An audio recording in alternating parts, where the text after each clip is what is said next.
Health council का इजलास तहसील headquarter अस्पताल खानपुर। रहीम यार खान से हमारे ब्यूरो चीफ मोहम्मद अरशद हाशमी की रिपोर्ट के मुताबिक तहसील हेडक्वार्टर अस्पताल खानपुर में आज मोरखा 6 दिसंबर 2025 असिस्टेंट कमिश्नर खानपुर और चेयरमैन हेल्थ काउंसिल के जेर सदारत हेल्थ काउंसिल का अहम इजलास मुनक़िद हुआ।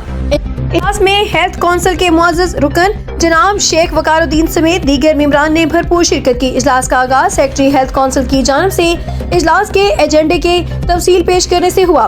उसके बाद काउंसिल के मुख्तलिफ अहम अमूर पर तफसीली गौर व गौज़ किया गया, जिनमें अस्पताल की मौजूदा सेहत सहूलियात, इंतजामी कारकर्दगी, मरीजों की सहूलत, तिबी आलात की दस्तियाबी और जारी तरक्याती मंसूबों का जायजा शामिल था। शुरा ने अस्पताल सर्विसेज में बेहतरी के लिए मुतअद्दिद सिफारिशात पेश की, जबकि मरीजों की फलाह बहबूद के हवाले से मौजू इक़दामात पर इत्तफाक किया गया। इजलास में अस्पताल की कारकर्दगी को मजीद मौसर बनाने के लिए इंतजामिया के साथ बेहतर रवाबत और सहूलियात के इजाफे पर भी जोर दिया गया।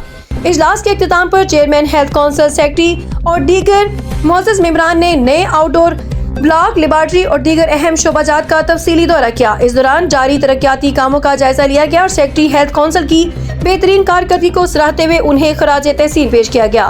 मेंबरान ने कहा कि सेहत आमा के लिए किए गए इक़दामात काबिले तारीफ हैं और मरीजों को बेहतर तिबी सहूलियात फराहम करने के लिए इन कोशिशों को जारी रखा जाएगा।